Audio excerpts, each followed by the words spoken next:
Kembali saudara warga kerajaan, kita belajar hikmat dari musim gugur. Di negara 4 musim dan juga di Israel ada 2 macam hujan. Hujan musim semi dan hujan musim gugur. Hujan musim gugur itu justru untuk menumbuhkan tanaman itu sepenuhnya jadi matang. Dan hujan musim gugur itu gambaran another revival yang akan kita alami. Firman Allah mengatakan seorang petani akan sabar menanti the precious fruit. Ingat, saya ajarkan pada saudara sesuai dengan firman Tuhan adalah to be fruitful, untuk berbuah, bukan sukses. Dunia mencari sukses karena itu banyak orang jadi pusing. Apa mereka banggakan? Income mereka, aktif maupun pasif income-nya hilang semua. Dan mereka kira bahwa nilai mereka turun. Tidak. Your net worth is not your self worth. Ya, karena itu kita sedang dibentuk oleh Tuhan dari manusia jasmani meningkat jadi manusia rohani. Dan manusia rohani saudaraku adalah aslinya kita. Timotius Arifin bukan yang Anda lihat dari luar ini. Meskipun my body is the temple of the Holy Spirit. Yaitu firman Tuhan tidak mengatakan hatimu loh. Meskipun Roh Kudus tinggal di sana, tubuhmu adalah bait daripada Roh Kudus. Salah satu akibat yang baik daripada Corona Academy ini, saya jadi memelihara tubuh saya lebih baik. Dulu dosa saya mager, malas gerak. Sekarang pagi udah jalan, olahraga, makan makanan yang lebih sehat, hidup teratur, tidurnya cukup, dan sungguh-sungguh saya belum pernah sehat seperti sekarang. Banyak orang berkata, Pak, Bapak ini hampir 70 tahun, tapi kok tetap semangat. Saya percaya firman Tuhan bilang apa itu tadi? Kesabaran. Seperti saya akui di hadapan saudara, saya ini paling kurang sabar menurut istri saya. Tapi sekarang sudah agak lumayan katanya. Passive, doing nothing. Bayangkan saudaraku. Tetapi kalau kita berpikir seperti petani, kita sabar menunggu apa? The precious fruit. Dan sabar menunggu sampai hujan musim gugur dan hujan musim semi. Kita menunggu pergerakan Tuhan, kita menunggu revival daripada Tuhan. Pemulihan itu datang daripada Tuhan, saudaraku. Tanah itu kelihatannya tidak menghasilkan apa-apa. Pohon-pohon berguguran, daun-daun jatuh. Tetapi saya kabarkan pada saudara, ketika kita menantikan Tuhan, tidak akan sia-sia saudara. Dan firman Tuhan mengatakan petani yang sabar akan memperoleh hasil yang luar biasa. Banyak orang gagal dalam hidup ini karena apa? Tidak sabar. Bayangkan wanita pertama Hawa. Dia melahirkan anak. Dan tidak ada wanita yang pernah melahirkan kan? Dan dia bilang sampai kapan Tuhan? Dia belum tahu harus 9 bulan 10 hari. 280 hari. Dia nggak tahu. Tetapi misalnya dia berkata, bosan, mengandung di bosan. Apa terjadi keguguran? Banyak orang mengalami keguguran. Tidak sabar menunggu sampai buah itu menjadi matang. Percayalah kepada Tuhan. Bahwa Tuhan to know about everything about our life. Dan He reign over our life. Jangan khawatir saudaraku. Karena itu nikmatilah. Dan segala ujian ini hanya membuat kita lebih matang. Jangan lupa, kesabaran, ketekunan, dan ketahanan harus ada dalam hidup kita. God bless you, warga kerajaan. Shalom. Bagaimana perasaan saudara hari ini? Mungkin ada yang berkata sedikit kurang enak, atau mungkin ada yang berkata I'm happy. Tapi saya percaya pada waktu kita memuji Tuhan, maka kita memperoleh kekuatan yang baru. Amen. So, kekasih Tuhan, ada satu hal yang ingin saya sampaikan dan untuk kita renungkan bersama pada saat ini. Dan ini menjadi judul daripada pesan Tuhan yang akan kita bahas, yaitu daya tahan. Daya tahan. Endurance. Ya. Endurance atau daya tahan. Nah, di dalam suatu perlombaan, khususnya untuk olimpiade, ada moto di sana. moto Olimpiade adalah Citius, Altius, dan Fortius. Yang artinya lebih cepat, lebih tinggi, dan lebih kuat. Citius, Altius, dan Fortius. Nah, moto ini disampaikan dalam Olimpiade modern di Athena, Yunani tahun 1896. Dan 3 kata ini ditemukan oleh orang Prancis Pierre de Coubertin di tahun 1894. Nah, itu di dalam perlombaan. Nah, dalam perlombaan kehidupan ada 3 hal yang ingin saya sampaikan. Bahwa yang pertama adalah kecepatan, yang kedua adalah kekuatan, yang ketiga adalah daya tahan, speed, power, and endurance. Saudara bisa tambahkan strategi dan sebagainya. Nah, kadang kita perlu cepat mengambil dan mengantisipasi satu keadaan dan mengambil keputusan dengan segera. Atau kadang kita membutuhkan kekuatan untuk menghadapi satu situasi.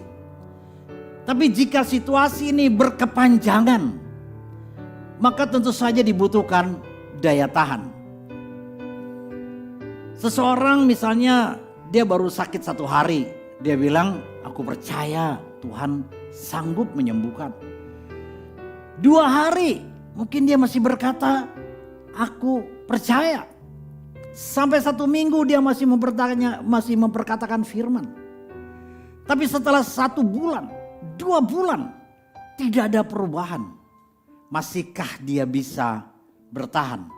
Karena pada saat itu dibutuhkan daya tahan. Daya tahan. Nah, ini sebabnya saya ingin bahas tentang daya tahan, yaitu daya bertahan yang lama. Ibrani 6 ayat 15, Ibrani pasal 6 ayat ke-15, demikian firman Tuhan. Abraham menanti dengan sabar dan dengan demikian ia memperoleh apa yang dijanjikan kepadanya. Dalam King James dikatakan, and so after he had patiently endured, he obtained the promise. Endurance. Ya, dari sana muncul kata endurance atau daya tahan. Kata endured kalau dalam bahasa Indonesianya dikatakan Abraham menanti dengan sabar, karena memang pengertian yang pertama adalah sabar. Seseorang punya daya tahan yang lama, orang itu orang yang sabar. Nah, bahasa aslinya disebut makrotimeo. Makrotimeo atau long patience. Satu kesabaran yang panjang atau panjang sabar. Ya, endurance itu juga seperti itu. Orang yang punya daya tahan terhadap satu situasi yang berkepanjangan, dia bisa panjang sabar. Arti lainnya adalah long suffering, makrotimeo, penderitaan yang panjang sekali. Tentu saja kan ini berbicara daya tahan. Atau dia tidak mudah untuk patah hati atau patah semangat. Kata lain daripada endured atau daya tahan ini adalah gini. Berani bertahan dalam situasi yang tidak menguntungkan, bahkan dalam masalah.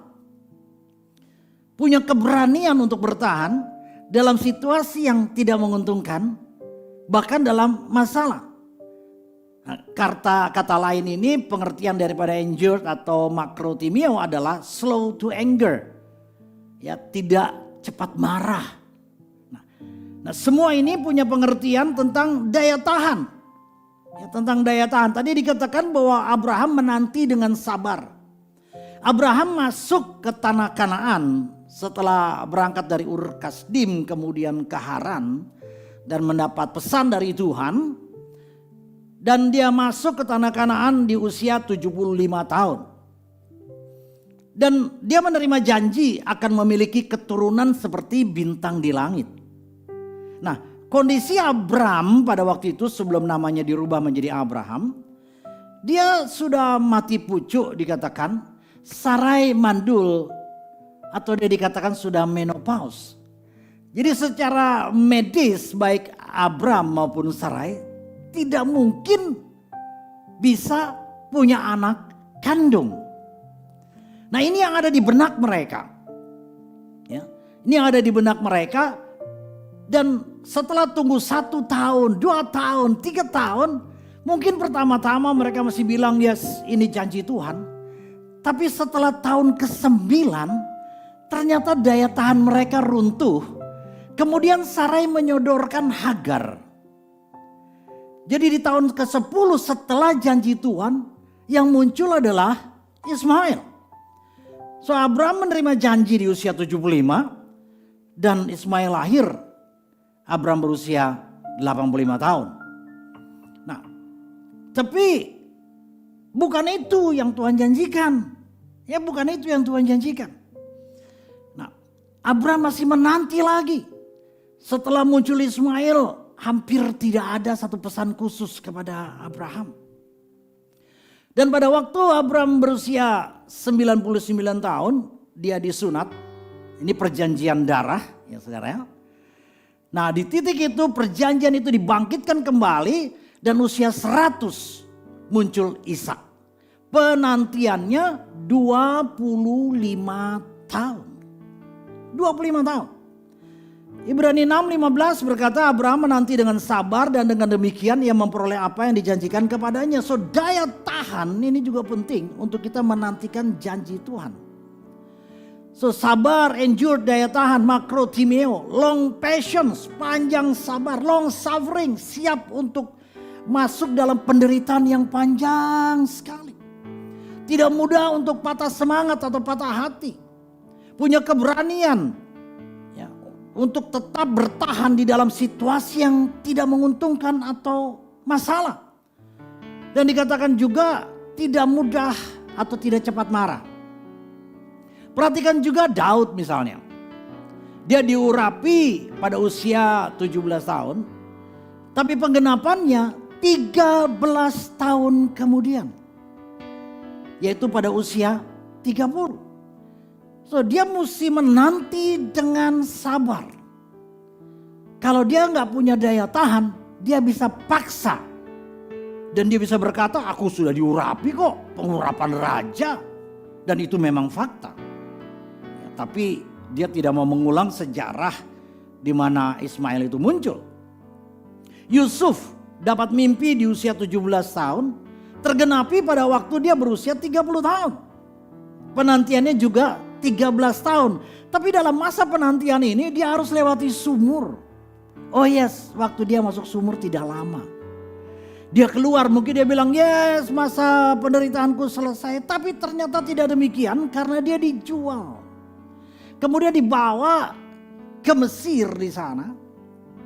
Masuk di rumah Potifar. Dia dapat kelegaan.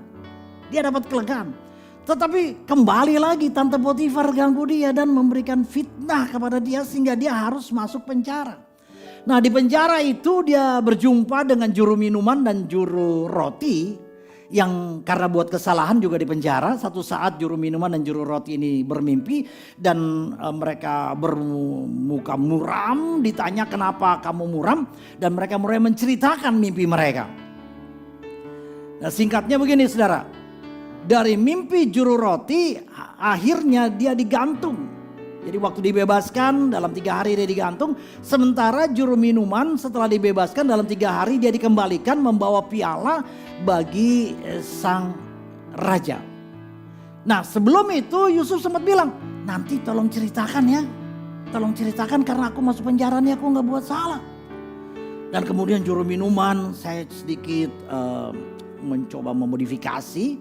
Juru minuman mungkin bilang begini, pasti aku sampaikan. Aku punya koneksi sama raja. Aku punya koneksi terhadap kaisar. Tapi apa yang terjadi saudara?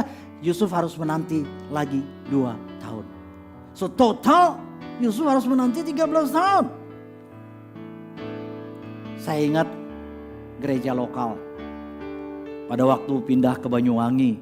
Kita bersemangat. harapannya kita tidak harus ibadah pindah.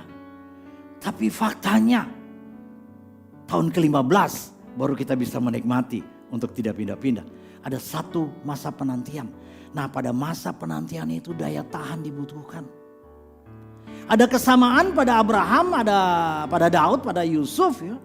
Dan juga pada pahlawan iman yang tercatat di Alkitab, yaitu mereka punya daya tahan dalam menanti.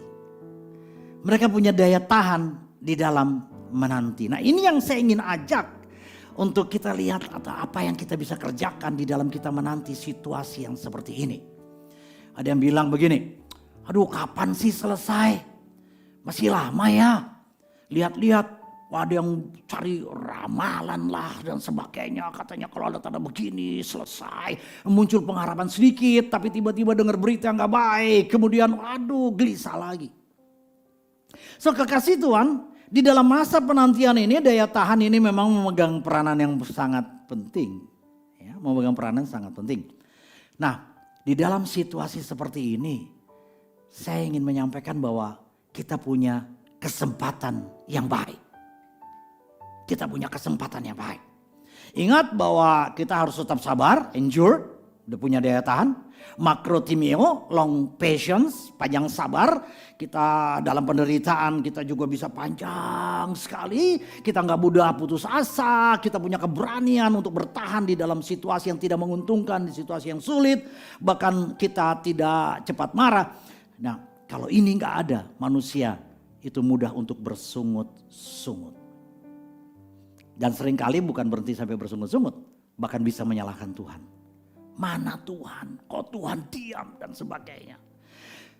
So, saya katakan ada kesempatan bagi saudara dan saya, ada 3 hal sebenarnya kesempatan ini. Yang pertama yang bisa kita lakukan adalah kita bisa membangun hubungan dengan Tuhan lebih dalam lagi.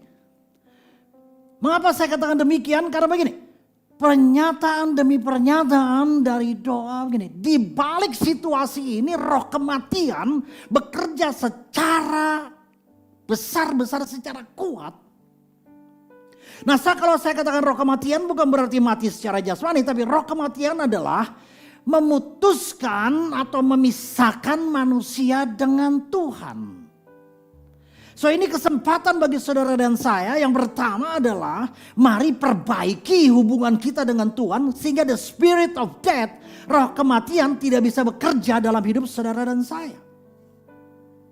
Daniel mengalami satu situasi yang sangat sulit pada waktu itu karena dia tidak mau menyembah patung yang dibuat oleh kaisar pada waktu itu. Dan satu-satunya kesalahan Daniel adalah dia beribadah kepada Allahnya. Dan kemudian pada waktu dia akan dihukum, dia dengar bahwa dia akan dihukum. Apa yang dia lakukan? Daniel 6 ayat 11 berbunyi begini. 3 kali sehari ia berlutut, berdoa dan memuji Allahnya seperti yang biasa. So kekasih Tuhan, yang dilakukan oleh Daniel adalah dia berlutut, berdoa dan memuji Tuhan. Artinya hubungan dengan Tuhan itu tetap dia pertahankan. Nah, bagi kita mungkin belum terbiasa, so kesempatan yang bisa kita lakukan adalah bangun kebiasaan yang baru. Amen. Bangun kebiasaan yang baru. Minggu lalu saya berbicara tentang bagaimana cara kita mendengar firman. Karena firman adalah Allah sendiri. Bangun kebiasaan yang baru sehingga the spirit of death, roh kematian tidak bisa mengambil alih di situasi seperti ini. Hal yang kedua yang kita bisa lakukan adalah begini. Bahwa bangun lebih dalam lagi hubungan dengan keluarga. Karena ini kesempatan. Ada orang yang bilang ini, saya jarang ketemu dengan anak, saya jarang ketemu dengan istri, alasannya bekerja bla bla bla dan sebagainya. Tapi perhatikan bagaimana Yosua membawa bangsa Israel masuk tanah Mesir dan selama masa Yosua hidup, dikatakan bahwa bangsa Israel menjadi bangsa yang kuat. Apa rahasia daripada Yosua? Yes, dia memang dengar suara Tuhan. Yes, dia memang disertai Tuhan. Tapi saya catat begini bahwa Yosua menyampaikan satu pernyataan yang luar biasa di dalam Yosua 24 ayat 15b. Dia bilang begini, aku dan sisi rumahku kami akan beribadah kepada Tuhan. Hal yang kedua, pastikan bahwa sisi rumah kita beribadah kepada Tuhan. Lukas 1 ayat 17 menjelaskan dan ia akan berjalan mendahului Tuhan dan roh dan kuasa Elia yang berbicara tentang Yohanes Pembaptis. Untuk membuat hati bapak-bapak berbalik kepada anak-anaknya. Dan hati orang-orang durhaka kepada pikiran orang-orang yang benar. Dan dengan demikian menyiapkan bagi Tuhan suatu umat yang layak baginya. Ini kesempatan yang kedua adalah gini. Setiap anggota keluarga harus menjadi umat yang layak bagi Tuhan. So ini kesempatan di mana kita bisa membangun iklim ibadah di keluarga. Ini tantangan kan saudara? Ini tantangan. Tetapi ini memang menjadi serangan dari roh kematian. Ini menjadi serangan. Bahwa setelah mereka mencoba memisahkan hubungan dengan Allah, yang kedua hubungan keluarga.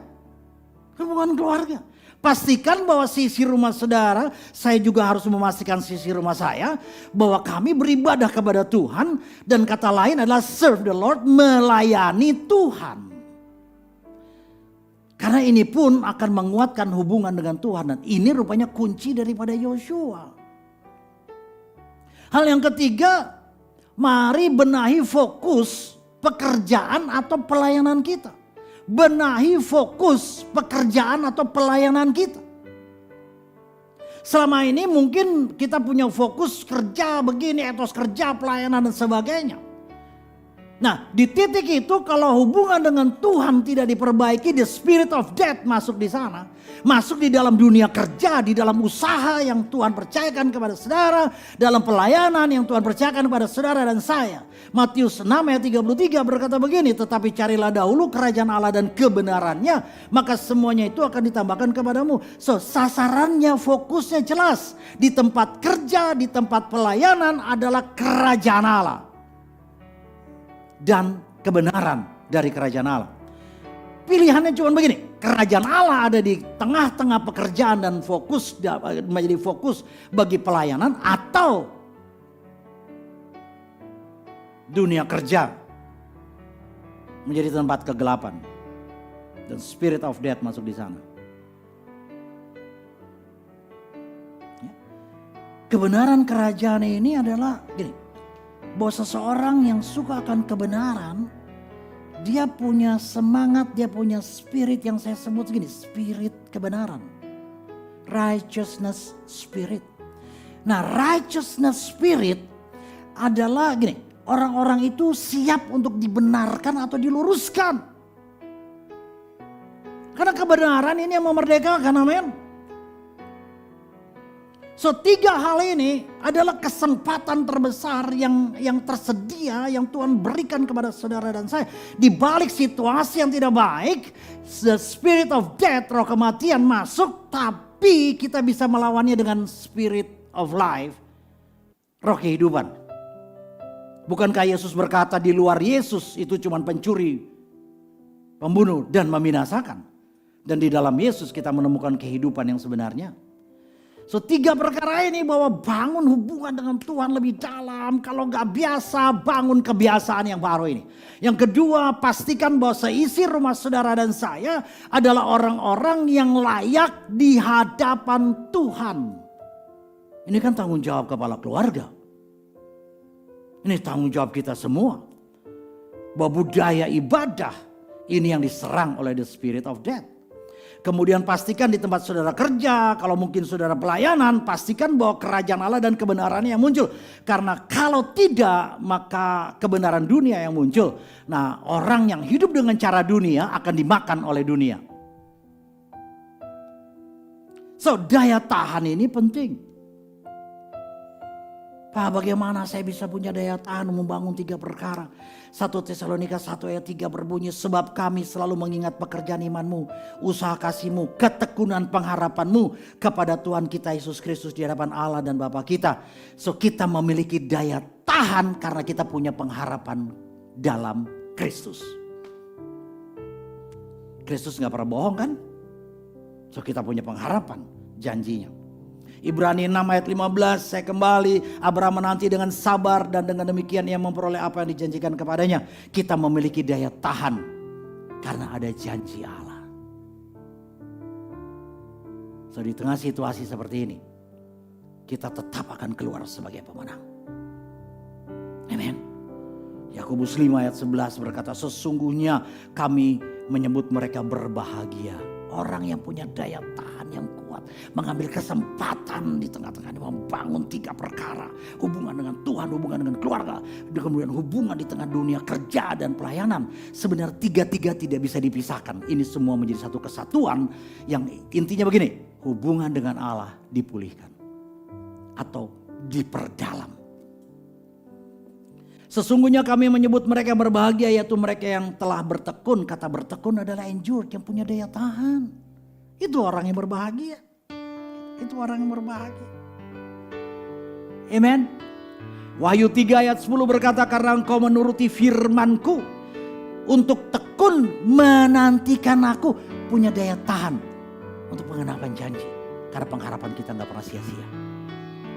Maka aku pun akan melindungi engkau. Perhatikan. Karena engkau menuruti firmanku untuk tekun menantikan aku, maka aku akan melindungi engkau dari hari pencobaan yang akan datang atas seluruh dunia untuk mencobai mereka yang diam di bumi. Pencobaan itu bagian dari kehidupan manusia di bumi. Tapi kita punya Allah yang tidak pernah berdusta. Saya tutup dengan Yesaya 40 ayat 30 dan 31.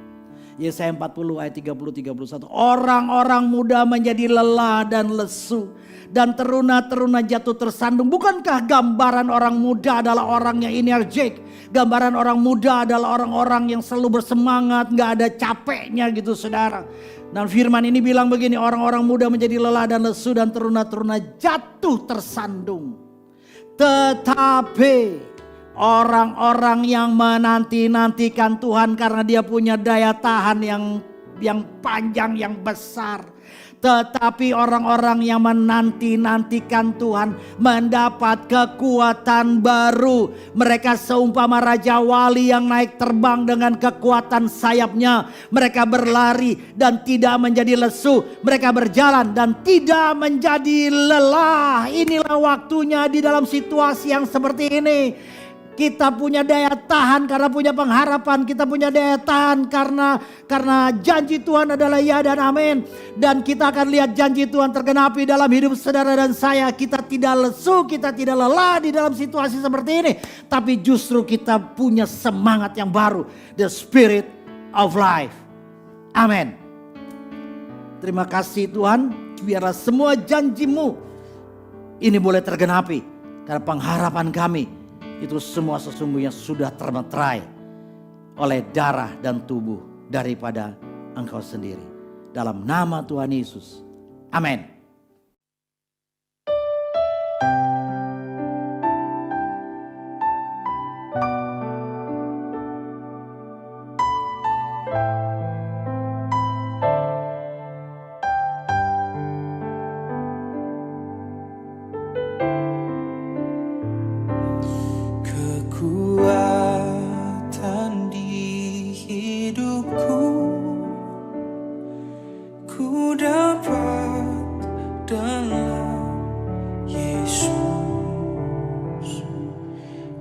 Tak